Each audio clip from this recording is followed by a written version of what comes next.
संस्थापकाय च धर्मस्य सर्वधर्मस्वरूपिणे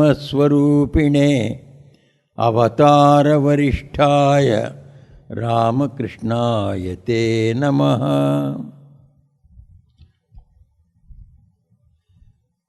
Today is the holy day of the birth of Swami Advaitananda Ji. Swami Advaitananda Ji, his life demonstrates Sri Ramakrishna's supreme power of Guru, the redeemer of everyone from whatever difficult situations he or she may be in. Sri Ramakrishna preferred the young, the energetic, the pure and untainted by the experience of the selfish world to take up the spiritual life. He said that such can attain their goal very quickly. But he also demonstrated that as a supreme Guru, he can raise anyone to the highest state of God realization. Generally, we see women, tradesmen and laborers in a society have little time to give to spiritual practice, and they require an extra help which we call as the grace of God for their spiritual progress. Sri Krishna therefore said in the Bhagavad Gita, Mam hi partha vyapashritya yepi syuhu papayo nayaha striyo vaishyas tatha shudraha tepi yanti parangatim. Sri Krishna mentioned three types of people: striyaha, vaishyaha, tatha shudraha. Translated into English, women, tradesmen, and the working people, the laborers, the proletariat, common working persons. These three have very little time for spiritual practice to attain to the highest God realization. They also will attain to the highest by coming under my refuge. Sri Krishna has said in the Gita. So the same thing has been demonstrated in the life of Sri Ramakrishna. Swami Advaitananda's life is not only a case of a tradesman, but an aged one in that one. He was a tradesman and was at the age of 56 years when he came to Sri Ramakrishna, when Ramakrishna himself was only 48 years old. When he came to Sri Ramakrishna, he was a bereaved person. He had lost his wife at that time. So he was bereaving the death of his wife. And still he had desire to continue in his worldly life, and he wanted some solace from the bereavement. It is like that he came to Sri Ramakrishna. So it shows how much of handicaps he had for a spiritual person to progress. He was aged 56 and he belonged to a trade where there was no time for him to devote for spiritual practice. In that one he has a bereavement in his house, so which has affected his whole mind and heart. And in that one he has not developed a great distaste for the world, but he wants to continue in the world, he wants some temporary relief from his bereavement. This is the highly handicapped person in spiritual life that comes to Sri Ramakrishna.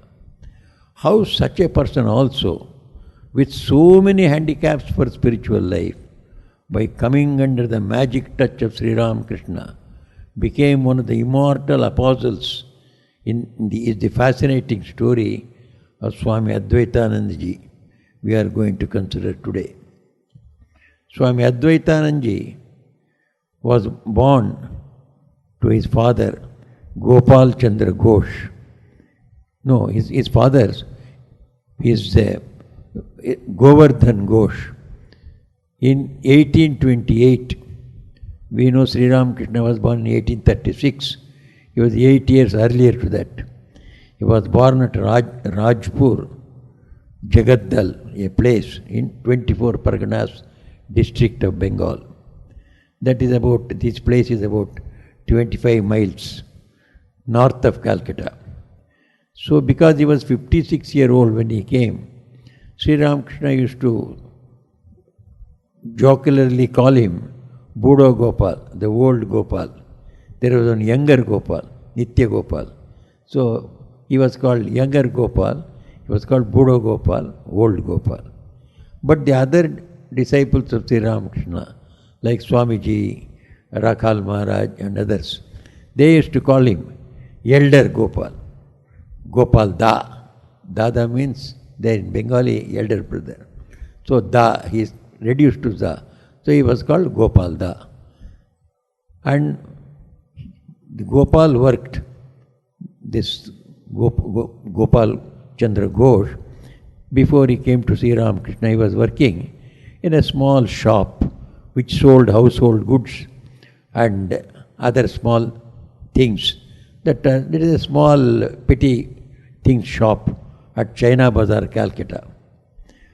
So suddenly when he was 56-year-old, all his 56 years he has been in that small business and looking after his perhaps parents a little and leading very, very ordinary worldly life.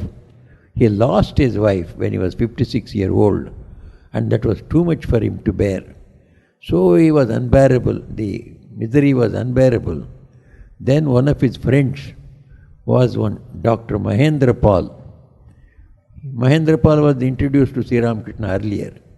So Mahendra Paul, not Mahendra Lal Sarkar, this is another Mahendra Paul, he brought him to Sri Ramakrishna. He told Gopal Chandra Ghosh, you see there is a Paramahamsa in Dakshineshwar. If you go to him, certainly he will give you peace. And what type of peace he gave, we will see later. Peace from everything in the world for eternity. So he got that infinite peace from Sri Ramakrishna. But Gopal Ghosh had his own good qualities. He was very sweet in his speech. He was very efficient in working hard and managing whatever things were given to him.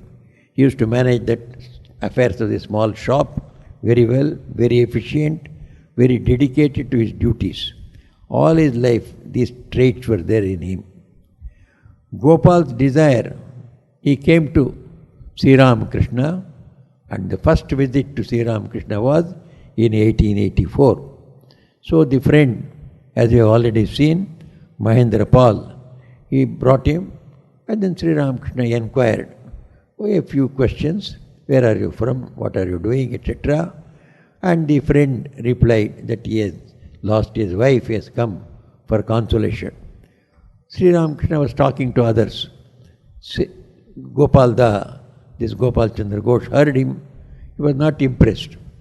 Oh, like any other saintly person, he is giving discourse. So he went away. So he told his friend, I was not impressed at all.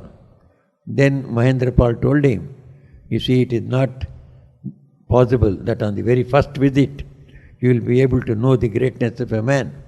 Let us try for a second time. So this friend must have been a very good friend. So he brought him for the second time, after a very short time. Then this time, Sri Ramakrishna talked of dispassion, vairagya, and impermanence of world. And he spoke about the death is waiting before your door. Will you not fight the death with the arms of the name of Mother Kali? Repeat the name of Mother and fight with the God of death, and God of death will be certainly defeated. Don't allow this God of death to enter your house. So like that, with great spirit, Sri Ramakrishna spoke to him. And impermanence of the world. This world is going to be slipping off through our fingers at some time or other. Just as your wife has passed away now, a time will come when you yourself have to pass away from this world. So Sri Ramakrishna spoke in that line, and immediately this idea of vairagya and the idea of holding on to God to fight the fear of death, these two impressed perhaps him very much. Immediately he got peace. This peacelessness when we say, it always comes to us when we lose the hold on a strong thing. So we must always be holding to something which is unshakable. Then the different movements around us will not affect us. Suppose we lose the hold on something strong, something steady, then we will be affected by the external circumstances. That is the truth of life. So he had lost faith in God and he had got too much of attachment to the world. Sri Ramakrishna removed both. He spoke about the impermanence of the world. That means don't get attached to the world. It is going to slip away. Nobody can hold on to the world. You have to give it up. If you give it up yourself, you will be happy. If you don't give it up, the time will take you away from here. So, this idea of detachment gave him a great peace. And which is the strong support we have to take? The name of Mother, name of God. Take hold of the name of God. You feel the presence of Him. And God is your own. He is your own Father, Mother. He is all powerful. So He is all the death, everything is under Him. When you are under the protection of God, who is the master of death, what fear have you for death? This is how his fear of death went away and his depression and misery slowly left him. Immediately he got great inspiration. He told his friend, yes, this person is really great. He has given me peace.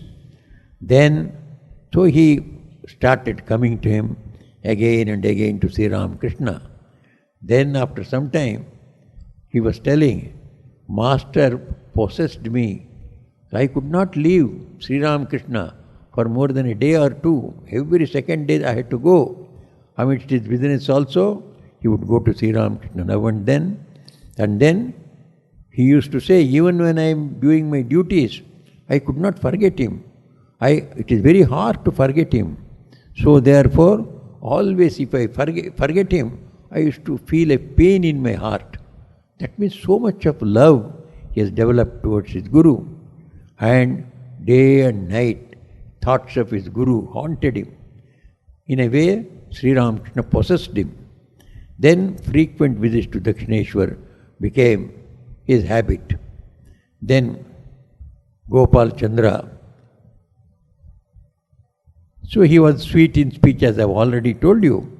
So one day he told Sri Ramakrishna, Sir, I have a desire to go on a pilgrimage. It is very usual.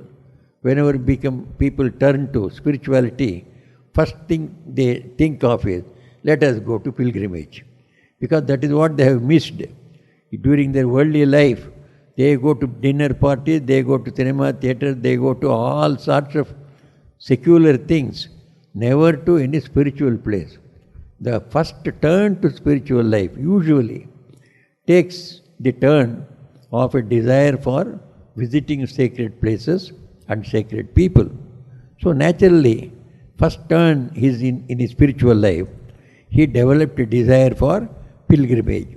Pilgrimage means visiting sacred places, which is usually Kashi, Gaya and Vrindavan, Kankal, Ujjain, all these places where great saints have lived, great saints have sung, and they have been sanctified. So he said, Sir, I have a desire to go on a pilgrimage. Then Sri Ramakrishna told him in return, as an usual teacher, he did not encourage him. Go and then have pilgrimage. Other teachers would have encouraged. But Sri Ramakrishna knew he has come to me when he is 56 years old.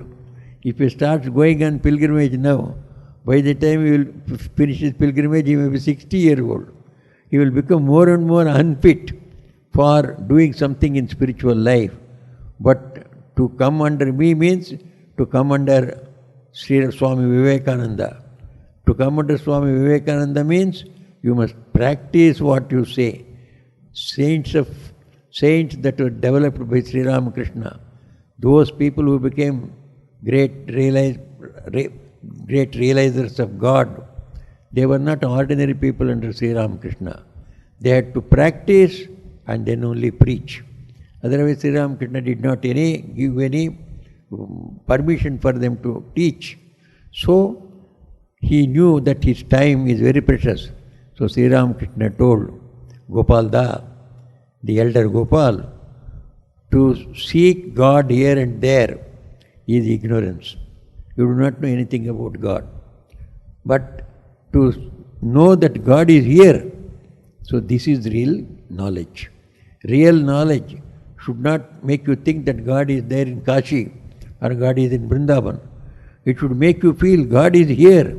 God is in my Guru. God is in my poor people around me. I should see God here itself. That is the real knowledge. A man, so he told Sri Ramakrishna, an example. A man had a desire to smoke at the dead of night. Suddenly he thought, I should smoke. So for smoking, you require some fire to put the tobacco in it. And then afterwards in Bengal, they smoke what you call the chilam. Chilam has got you have to put some fire, they put some tobacco upon that one, then there is a long pipe through which you suck the tobacco. And there was no fire at 12 o'clock night, where will be fire? Then he was alone, perhaps he was a bachelor. Then he thought, let me go to the next house. So there may be some fire there, let me get it. So he took his lantern and went. Then the next man opened the door, why have you come at 12 o'clock? I want some fire for my smoking. What about the lantern that you are having in your hand? Is it not fire? Could you not light your tobacco with that one? He was having the lantern in his hand, but he was going in search of fire elsewhere. So he gave this example to Gopal Da. You are having me here in front of you, God. Your Guru is here, and he is going to give you all the peace in the world, all the holiness in the world. Neglecting him, you want to go to Kashi or Vrindavan. It is like that story, having a lantern in your hand, going asking for a piece of red hot charcoal from some other house. It perhaps immediately it did not strike the meaning of this simile did not strike, but somehow he gave up going for pilgrimage. Then at that time, of course, he gave it up, and after some time he used to regularly come there, and somehow or other he had knowledge of music. He used to play very good on tabla, and also he could sing also. So whenever Swami Vivekananda used to sing before Sri Ramakrishna in Dakshineshwar or in some private houses, sometimes Gopal Da used to play tabla with him and join him also in singing. Then Gopal Da one day saw Sri Ramakrishna. He was just standing in Dakshineshwar, just behind the temple. Then he saw one lady who was carrying the night soil from the different houses, carrying on her head and trying to put it away. As soon as Sri Ramakrishna saw this lady doing this great work for society, clearing and cleaning all the toilets of different people so that they can all live well and healthy, she was doing such a difficult job. Sri Ramakrishna prostrates himself before that lady. Gopal Das sees it. So Gopal Das later on reports, I saw Sri Ramakrishna prostrating before a woman carrying the night soil, saying, Mother, who can do this work for the welfare of all except you? He called that lady as Divine Mother. That was Sri Ramakrishna's eyes. He saw Divine Mother everywhere. So he appreciated her service and he appreciated the divinity, great divinity in her, manifesting in her doing a great service to society. So then he came to know how great his Guru was. Then one day Sri Ramakrishna asked him to bring his umbrella. So along he was going to Panchavati. Panchvati was a small jungle-like garden, what we call a jungle-type garden. So there he used to go sometimes sit under this tree, sit under that tree. So one day he was expecting some rain. Therefore he asked Gopalda, you bring the umbrella with me. Then Gopalda carried the umbrella. Sri Ramakrishna sat somewhere there. For some time he conversed with his disciples. Then got up and came back. It was the duty of Gopal, elder Gopal, to bring the umbrella. He forgot the umbrella. He also came along with the other disciples. After he came back to the room, which is hardly about 300, 400 yards away, then Sri Ramakrishna asked him, where is the umbrella? Oh, I forgot. Then Sri Ramakrishna warned him. You see, you should never forget. Forgetfulness is a very great obstacle in spiritual life. Forgetfulness is called pramada. Pramadam ஆயிடுத்து தமிழ் சொல்கிறோமோ இல்லையோ, பிரமாதம்னா நாம் என்ன danger R ஒரு ஆபத்து ஆயிடுத்துன்னு நினைக்கிறோம். That pramada means forgetfulness. Apramada. You should be always without forgetfulness. You should never forget things. Otherwise, Guru tells you something. You will not get the Guru's teaching every time. The golden words of the Guru come only once. So we must be able to preserve it. Suppose you forget it. Oh, what did the Guru say? You will not get it again. You can't get the same thing repeated by him. So, apramada is a great quality in spiritual life. That is why Sri Ramakrishna scolded him, said, what, your name is Gopal. Gopal means a cowherd. So, who tends the cows? Gopala. Go means cows. Pala means who tends it. You are just like a cowherd without brains. So, don't be like that. You must be very alert in spiritual life. You see, he was 56-year-old. He is taking all these teachings. But he took it very deeply. And then he never afterwards forgot things that were allotted to him, duties that were allotted to him. One day, Sri Ramakrishna was very gracious to him. Then he blessed him with initiation, spiritual initiation. Then afterwards we all know that Sri Ramakrishna was affected with the cancer in his throat. That was the end of almost 1885, near about October 1885. 1886, August, Sri Ramakrishna passed away. So when first they detected the cancer, they wanted him to be in Calcutta instead of in Dakshineshwar. Dakshineshwar was a village, far off village from Calcutta. Therefore they said for treatment, for other medical care, it is better he is in Calcutta. So he removed himself from Dakshineshwar to Shampukur. And first of all to Shampukur, then he was at Shampukur. Then from there, the duties were shared by different disciples. Narendranath had some duties to serve Sri Ramakrishna. He would come for a few hours from his studies and college. Then other Advaitananda, and most of it was Latu Maharaj. Latu used to be there for a longer period. And Gopalda also used to spend long periods. So that Gopal was given the administration of medicines to Sri Ramakrishna and getting proper diet prepared by Holy Mother. So Holy Mother had to prepare the diet for Sri Ramakrishna as per the Vaidya's prescription. So Vaidyas were homeopathic doctors as well as Ayurvedic doctor.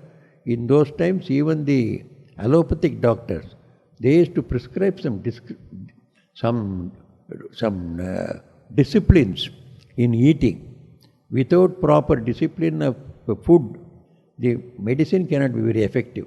Not like nowadays. So nowadays people say if you take allopathic medicine, you don't have to follow any discipline of food. You can eat anything and everything. Man is the same man. Unless you practice some discipline in eating, medicines cannot be fully effective. You cannot be reckless eater at the same time expect the medicine to work. It can't. But somehow or other, there is a defect in the modern medicine. The Westerners themselves have written books about it, that unless our modern doctors They prescribe proper medicines along with that proper diet, along with their medicines. They will not be successful and they will not be practicing sincerely that doctorial profession. This is the idea of most of the intelligent medical people in the West itself. So in India, always medicine and the patya is diet. This always went together. If you go to an Ayurvedic doctor, he will give you medicine, immediately he will tell what you should eat, you eat and you should not eat. Even homeopathic doctors also were very particular. When they give you medicine, you cannot take onion, you cannot take such and such a thing, you cannot take very strong smelling camphor, etc. All these things they prescribe because they act against the medicine. So here Sri Ramakrishna had to be prepared a diet according to the prescription of the doctor. So doctor cannot directly instruct Holy Mother, who was very shy to come and take all the instruction. So Gopal was the intermediary. He used to hear from the doctor what diet is to be prepared. He would go and tell Holy Mother. He was like Holy Mother's to her, perhaps like her father. Sri Ramakrishna himself was 18 years older than Mother. And he was 8 years older than Sri Ramakrishna. 26 years older, just like her father. So Holy Mother, though she was shy before all others, but she was very free with Gopalda. So Gopalda would go and explain to her, doctor has asked such and such a thing to be prepared. So Mother used to prepare, and when she had to come and serve Sri Ramakrishna, then Gopalda used to go and tell all the devotees, now Holy Mother will come and she will feed Sri Ramakrishna. 2 times in a day, that was his duty, to clear all the devotees away from Sri Ramakrishna, make Holy Mother to go and then serve Sri Ramakrishna. So this was one of his duties. And another was administering medicine. So he used to administer medicine. He used to wash his throat. Throat was affected with cancer, so he used to wash his throat with some medical solution. So this was his, and also whole night and day he had to do this one. So at Kasipur garden, on one day, on a December 23rd, 85, so he blessed one Kalipada. Whoever has sincerely called upon me, they will come here. Sri Ramakrishna told Kalipada. On that very day, Advaitananda was also blessed in a special way. He blessed also 2 ladies on that day and told the devotees, call Gopal. Gopal was elsewhere at that time. So Gopal was called, then he was also blessed on that day. Then when Sri Ramakrishna, Narayan used to go alone many times to Dakshineshwar. They were all serving Sri Ramakrishna in Kasipur garden. But now and then Narendra and other the younger fellows, they used to feel tempted to go to Dakshineshwar, where they lived with Sri Ramakrishna. They used to meditate in the Panchavati, in the temple of Mother Kali, in the temple of Radhakanta, in different places. So they would be tempted to go and meditate. So they would leave Kasipur garden, allotting their duty to somebody else. So they would go alone to meditate. So whenever Narayan used to go to Dakshineshwar, then Gopalda also used to go. Not only to help Narayan, secondly, to enjoy his company and do spiritual sadhana at Dakshineshwar.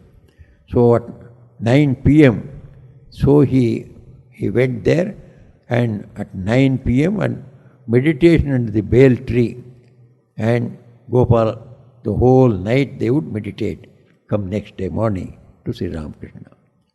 One day, Sri Ramakrishna found that Gopalda was not there to serve him. Then he found he was fast asleep during the day. Then Sri Ramakrishna excused him. First time he had scolded him, don't forget your duties. But this time, he did not tell anything. He told him, no, he has been serving me day and night.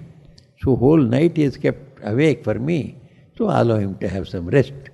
So he gave him that liberty to sleep in the night, sleep in the day, so that he can serve him again in the night. Then Sri Ramakrishna one day felt very great pain when Gopalda was washing his throat. He was washing his throat with that medical water. So when he was washing, Sri Ramakrishna felt, oh, there is so much of pain, so much of pain. Then immediately Gopal felt very bad. Sir, then in that case, let me not continue washing. So now let us leave it here. Then afterwards we shall see what can be done. Then immediately Sri Ramakrishna said, no, you continue your work. So now I will have no pain. He withdrew his mind from his body and he did not tell a single word. Then forbore all the pain until the whole cleaning was over. Then Gopal understood Sri Ramakrishna was such a great yogi. In a moment he can withdraw his whole mind from any part of his body. You can never, just like anesthesia, it was self-anesthesia for him. Any part he can anesthetize by himself. Then Gopalda came to realize how great Sri Ramakrishna was, what tremendous control he had over his senses. Then Gopal, one day he was carrying food to Sri Ramakrishna from Nahabat, of course. Nahabat, and when he was carrying, he breathed very hard on the food. He was carrying in a plate. So naturally he must have held the plate a little higher. Then he breathed very hard, and the hard breathing fell on the food. Then when he went to Sri Ramakrishna said, I cannot take this food because I cannot offer this food to Kali. I offer my food to Mother Kali, then only I take it. You have breathed so hard on this food, it has become polluted. Therefore, it cannot be offered to Kali. And therefore, I can also not take it. Then Gopalda became very alert while carrying food, with abated breath he used to take. Later on also when the brahmacharis used to do puja, in puja every day, when the food comes, it is the pujari who has to offer it to the Lord. So he used to tell all the brahmacharis or swamis, be very careful, don't even breathe hard. If you breathe hard, then Guru Maharaj will not accept your food. You must be very careful in serving Sri Ramakrishna. So once Gopal was meditating at the Kasipur garden instead of serving Sri Ramakrishna, then Girish Chandra Ghosh noted. And then afterwards when Gopal came back to Sri Ramakrishna's room, immediately Sri Ramakrishna asked him, you please massage my feet. There is some pain, so you please massage my feet. Then Gopalda started massaging his feet. Then Sri Ramakrishna told him, don't think that I am accepting your service. Just like that, you have done some punya in the Purva Janma. So as a result of that one, you are getting this opportunity to serve your Guru by massaging his feet. Then Gopal understood how grace of Guru comes upon the disciple. By doing a small service, he must have washed off the bad karmas of millions of births he had committed in the previous births. Sri Ramakrishna was truth personified. So Sri Ramakrishna once told Gopal, you bring me 3 lemons. So he brought 1 dozen lemons. Then Sri Ramakrishna scolded him, I asked you only for 3 lemons. I cannot take more than 3. Return all the 9. Only 3 you keep for me. So it became a lesson. All his life, Gopal remembered this one. He used to say, there is Sri Ramakrishna cannot brook any untruthfulness, even a little untruthfulness. So be very careful. Then, one day, earlier Gopalda had a desire to go on pilgrimage. Now he had a desire to distribute ochre cloths, the 12 cloths dipped in ochre color to 12 sannyasins. So he brought 12 cloths dipped in ochre color and some beads for doing japa also, japamala, and he placed before Sri Ramakrishna, "Sir, I want to distribute this one among 12 good sannyasins." Sri Ramakrishna immediately said, "Where can you get better sannyasins than these young people who are coming here, like Narendranath, like Rakal, like Baburam? Where can you get better sannyasin than this? Let us distribute this one to them." So it is very strangely that 12th January of 1886, today 12th January we celebrated the National Youth Day, and Swamiji's birthday was 12th January, which we are going to know later. But 12th January 1886, the 12 cloths were distributed to 12 disciples of Sri Ramakrishna. So the 12th January has been immortalized as the National Youth Day later on now. Earlier Sri Ramakrishna himself has immortalized that date by distributing the ochre cloths to the 12 of his disciples, thus starting the Ramakrishna Math. The Ramakrishna Math was started, we always count it, from 12th January 1886. So when we celebrated the centenary of Ramakrishna Math, I was in Delhi at that time. I had come from Along to Delhi. There the 1986 centenary of Math was celebrated in the Shri Fort in Delhi. Then Rajiv Gandhi was the Prime Minister. So he came there. So we were more than 100 Swamis there in front, and there were thousands of devotees. First thing he told was, so we owe our great gratefulness to Ramakrishna Math for rendering 100 years of peerless, unselfish service.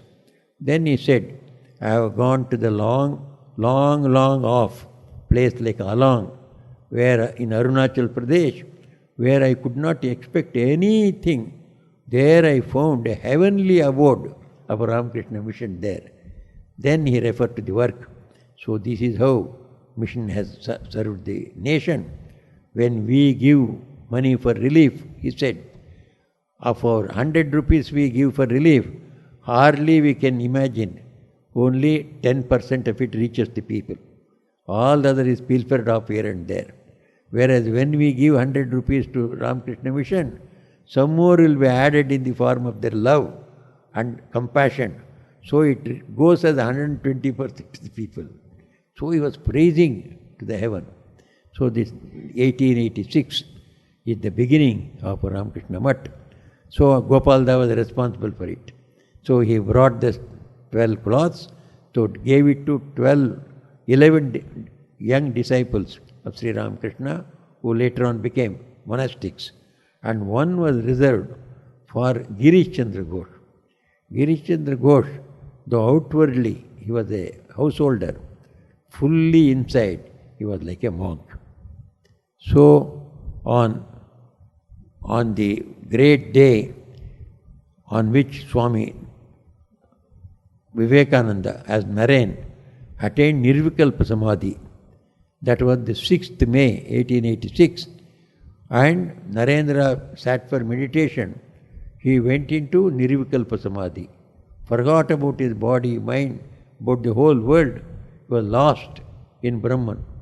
Then when he came down, he went on crying, shouting out, saying, "Where is my body? Where is my body?"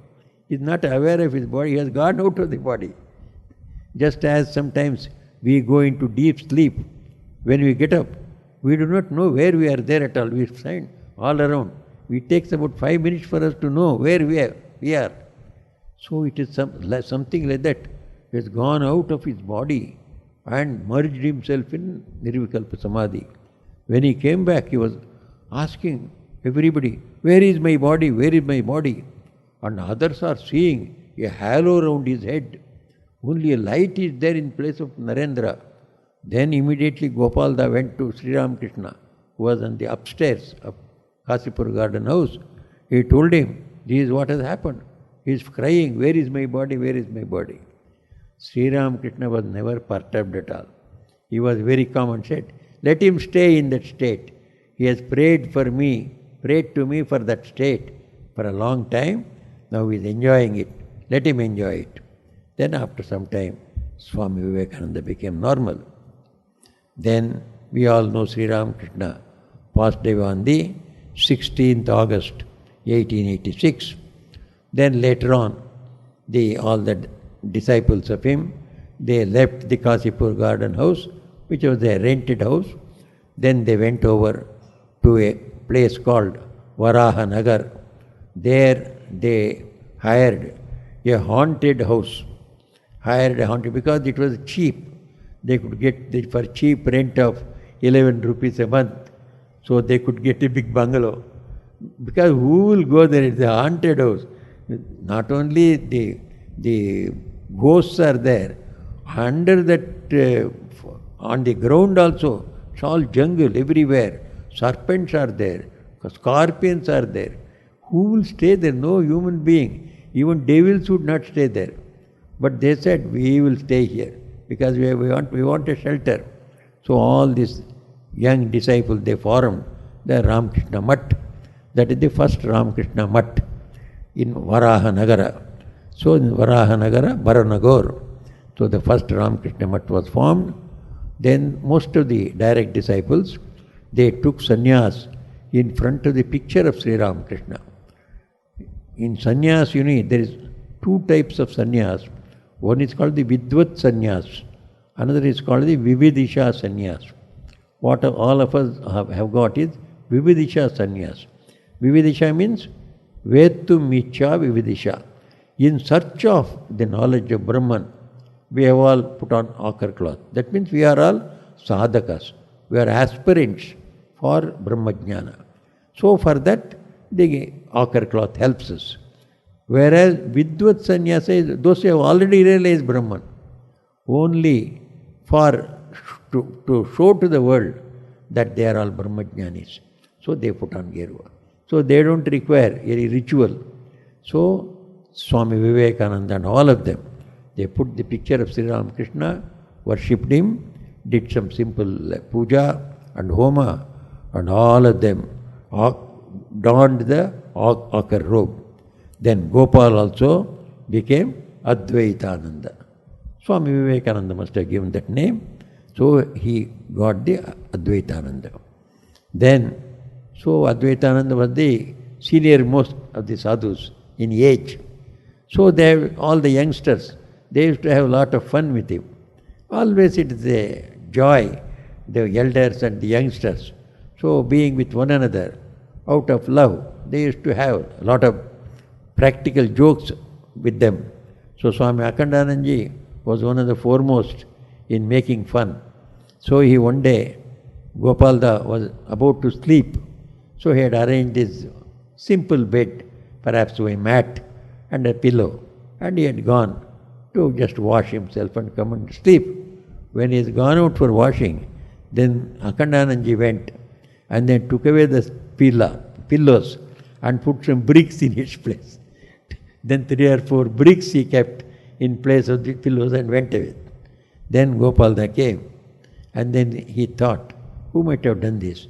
So he guessed this Akhandananda must have done. So he did not say anything at all. He just slept on that brick pillow itself. Then afterwards when he got up, then he told, you see, I slept on the present you have given me. Then Akhandananda Swami felt very bad. He fell at his feet and apologized for the practical joke. So they used to have some humorous moments also like that. Then, now after so many years, then Gopalda went out on a pilgrimage. He wanted to go on a pilgrimage when he met Sri Ramakrishna in 1884. Then after, in 1890, that means 6 years afterwards, so he went on a pilgrimage. He went to Bodh Gaya with Holy Mother. Holy Mother, when she went to Bodh Gaya, she prayed to Sri Ramakrishna. When she went to Bodh Gaya, she found the Buddhistic monasteries. Buddhism was a very well-developed religion all over the world. It had spread. So they had a very organized way of living. So hundreds of Swamis lived in a monastery. They have got a regular routine for prayer, regular routine for study, regular routine for exercises, regular routine for food. So all that Holy Mother saw. And she prayed to Sri Ramakrishna. You see, our children also must have like this. She used to call all Narendra and Rakal, our children. You see, these children, they have come here, they have become monks, and each one is not finding a place to stay. One is in Vrindavan, one is in Rishikesh, one is sleeping under a tree. I can't bear this one. You must also make monasteries like this for our children. Out of her prayer, the whole Mutton mission has come. That is why all the Swamis, including Vivekananda, we always feel it is Holy Mother that has started this mutt. She is the guardian angel for this one. Afterwards, this different mutts. First the Belur mutt came, second one came this Madras mutt, then one after another, all over India, outside, mutts came.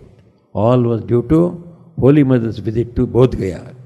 And when she went to Bodh Gaya, then Gopalda with her. Then 1890 itself, he went to Meerut. When he was in Meerut is near Delhi. So there in a bungalow, some rich man's bungalow. So he was a military officer. So in that, 10 disciples of Sri Ramakrishna, Narendranath, Rakhal, Akhandanand Swami, several others, 10 direct disciples, including Gopalda, they lived there together. It was almost like a Baranagar mutt. So even now, we are negotiating with those owners of that house to take over that house and make it into a memorial. It is very near Delhi. It may come up as a center of our Ramakrishna Mutton mission. Then afterwards, in 1897, Gopalda visited Raipur, Rameshwaram, Kanyakumari. Perhaps he might have visited Chennai also, because 1897, early part of it, Shashi Maharaj had come. He had started the center here in Castle Karnan. He might have visited Madras, but it is not mentioned. Then afterwards he returned to Belur Mutt. By that time the Belur Mutt grounds had been purchased. With great difficulty, the present Belur Mutt ground had been purchased from the money that one Miss Muller donated. Miss Muller was a disciple of Holy Swami Vivekananda. She was an English lady. She was a spinster. So she thought that she would help all the great spiritual people to mature into great spiritual idealists. So she thought that Vivekananda was also a person who has got the potential for a great spiritual person, so she would help him. That was her attitude towards Swami Vivekananda. She would always guide him. No, you should not do like this. You should do like this. Then only you can shape yourself as a perfect spiritual person. And Swamiji must have laughed within himself. But anyway, this lady was very philanthropic. She gave quite a lot of money, practically the whole of money, for purchase of the Belur Mutt land. So they purchased the Belur Mutt land, and the land had to be levelled. It was uneven land. So this work was given to Gopal Maharaj. So Gopal Maharaj, so he was very, very dedicated to the work. So he knew that workers will not work if the mistri is not there. The person who is in charge must stand there, then only workers will work. Otherwise, the man goes on that way, this side, they will also lie down. So he used to stay with the workers from morning till evening. He was there staying in Nilambar Babu garden, where just a few yards from Belur Mutt. He said, if I go there also, then to take my food, these fellows will not work. Therefore, when they would be taking food, he would also take food there along with them. He would have carried the food with him. Then he would ask them to start the work immediately after food, a little rest, then he would ask them to work. So he was very punctilious about this one. One day Swami Vivekananda went and wanted to talk to the laborers there. Swami Vivekananda had his heart to speak to the poor people. when he saw these laborers working, he fell into talking with them. Then the time for starting the work came in the afternoon. Then they all said, "No sir, no Swami, we cannot talk with you. Our Buddha Swami will come, he will scold us if we do not work. And if we talk with you, please go away, please go away." Then Swamiji told, No, when I am here, the Buddha Swami will not tell you anything. No, Buddha Swami is very harsh, so he will not leave us, you please go away. So they sent him away. So that was the strictness of Gopalda. But Holy Sri Ram Swami Vivekananda also used to say, don't think that just because I speak with great love to the poor people, that I don't want discipline among them. So they should also be disciplined. So if I find them, they are dishonest, I will hang them by the tree. I can do that also. And I can also spend hours talking to them. Swamiji used to tell like this to others. So Gopalda used to take work from them. He would also work very hard. And then he started cultivating vegetables. You see, we are now in developed state. So we do not know how hardship they have undergone in the early periods. There was nothing to eat and in the monastery. So you have to grow your own vegetables. So he used to grow vegetables. And to grow vegetables means he has to till the land. And tilling the land one man cannot do. He requires the help of the other brahmacharis also. But other brahmacharis were cultivating some flowers for the puja of Sri Ramakrishna. So he used to call those brahmacharis. You see, the ground of that flower garden is very hard.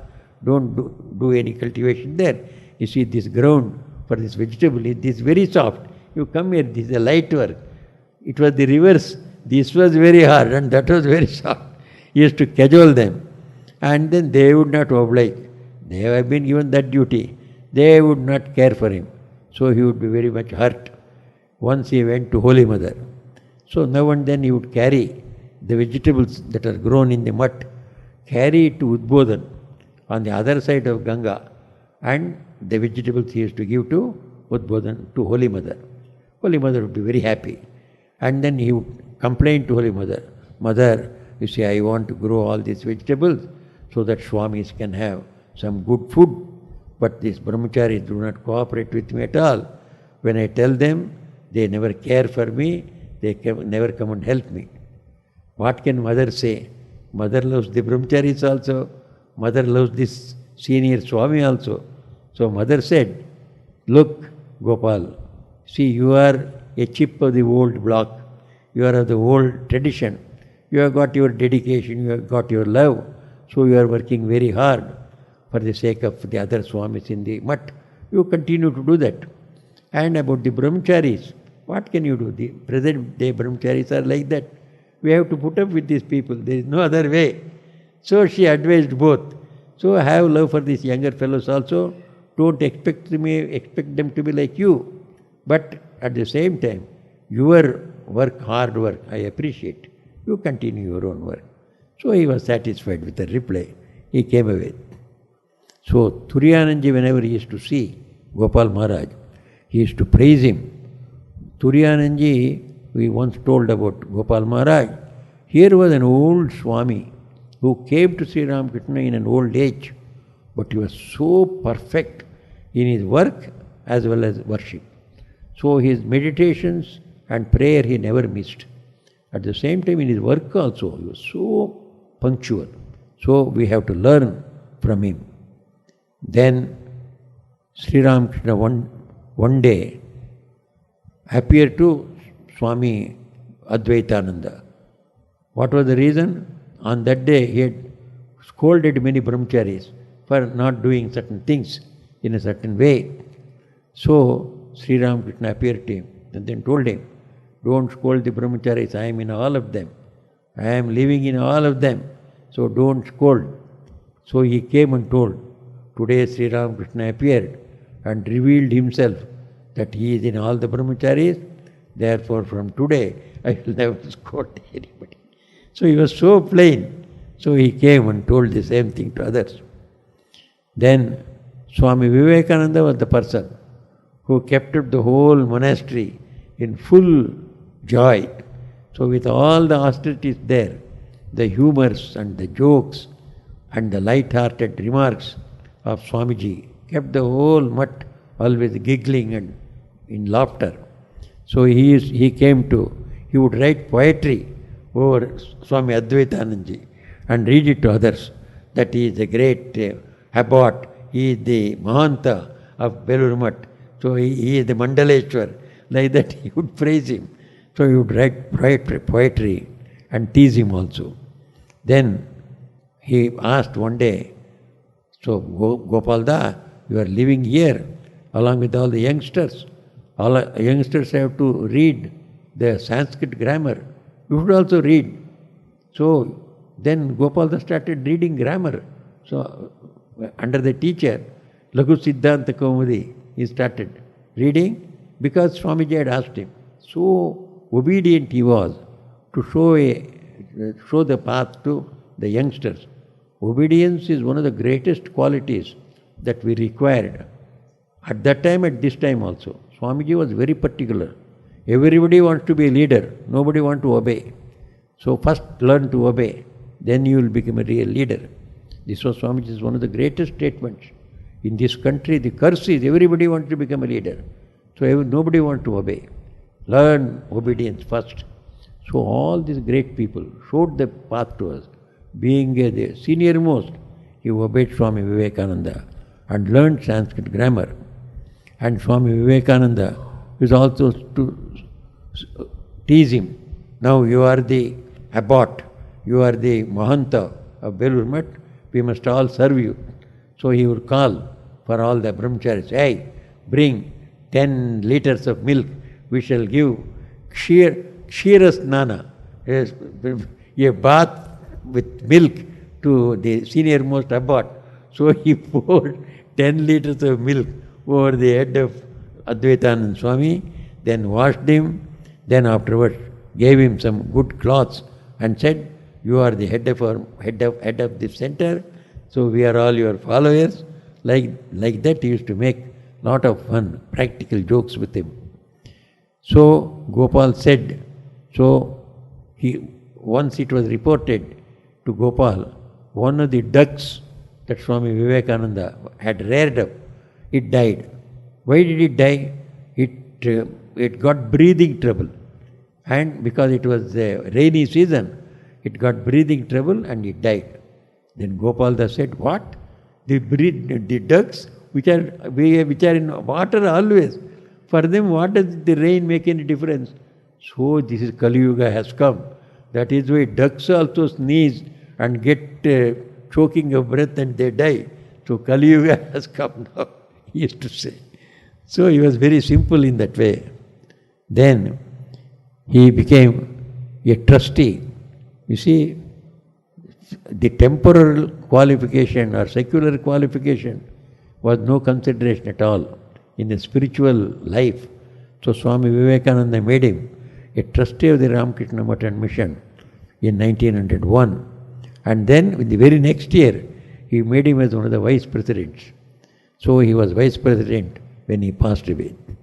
Then he was with Swami Vivekananda when on the 4th of July, when Swamiji passed away. And Gopalda became more and more aged and more weak also. He suffered from rheumatic pain. So to get out of this rheumatic pain, he used to exercise himself. Daily he used to take regular exercise. But how much exercise can make an old body new? Nothing can make an old body new. So one day he went to Sri Ramakrishna and said, I am giving so much of exercise to this body, but it is not enough, the pain is there. So don't make me suffer more than this. Please release me from this body. He prayed to Sri Ramakrishna like that. But he had to wait for some more time.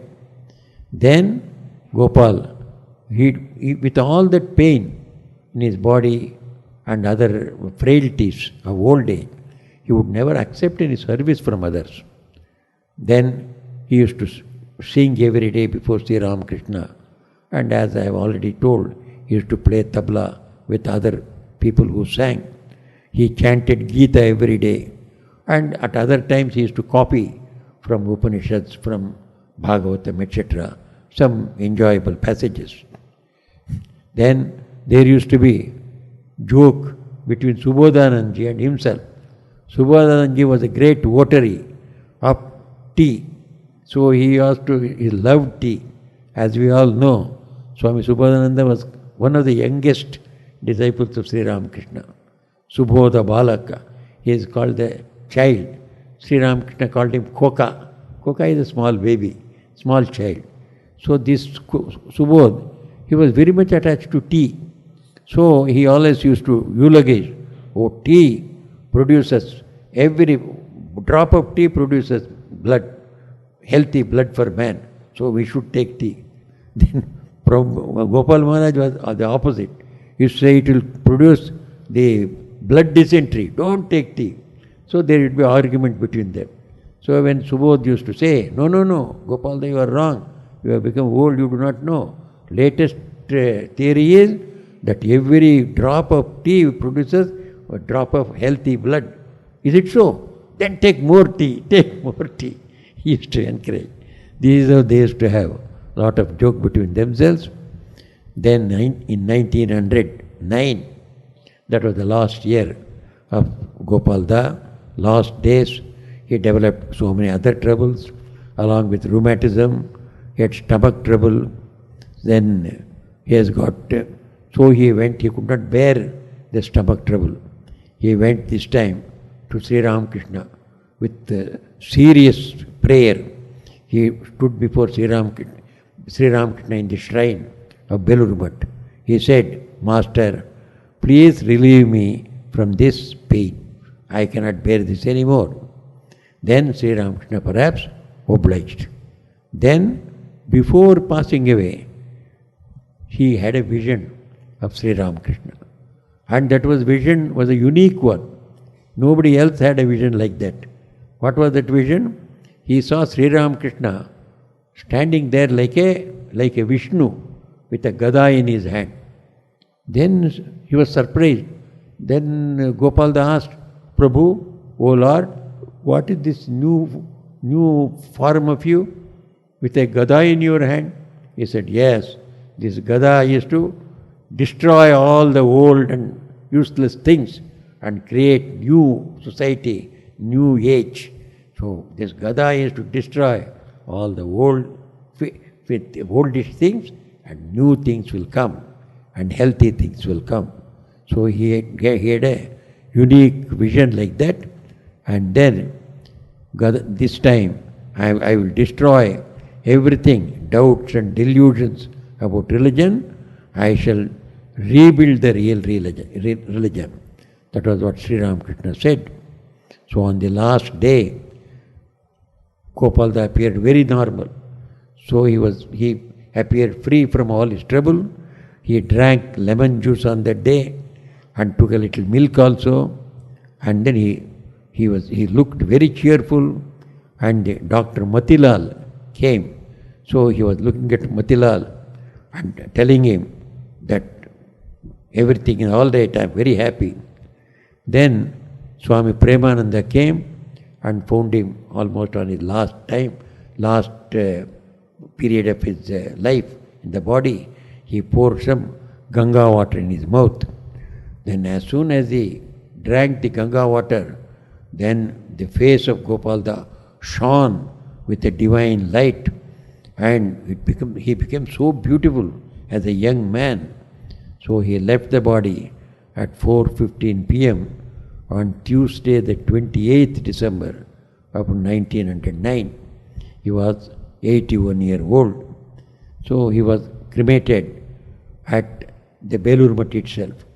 In Belur Math itself there is a place, what we call as now Samadhi Mandir. So there are 9 direct disciples who have been cremated in that place. There all the names are written. First name is Gopalda. First to be cremated in Belur Math ground was he. But he was not the first of the disciples to pass away. First of the disciples to pass away was Yogananda. In 1899 itself he passed away. Next to him Niranjanananji passed away, 1904 or so. Then he was the third, 1909. But those two, Yogananda, there was no at that time Belur Mutt itself was not there. So he was cremated in Kasipur. Then Niranjanananda, he was in Kankal, he was in Haridwar. So he was immersed in Ganga, Jala Samadhi.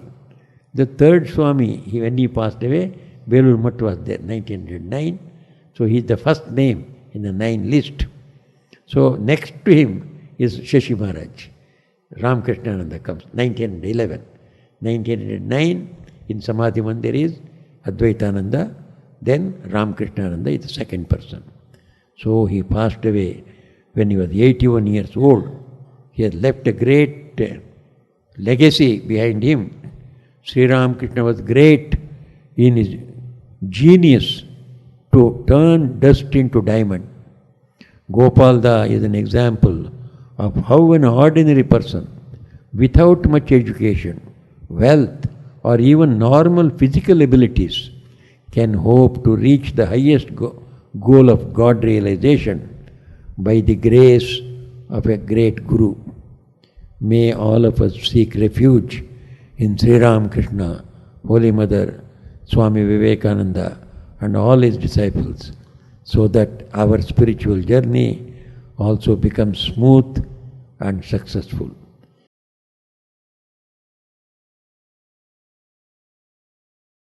Kampadrita vigraham vai Ishavataram parameshamidhyam tam Ramakrishnam shirasa namama.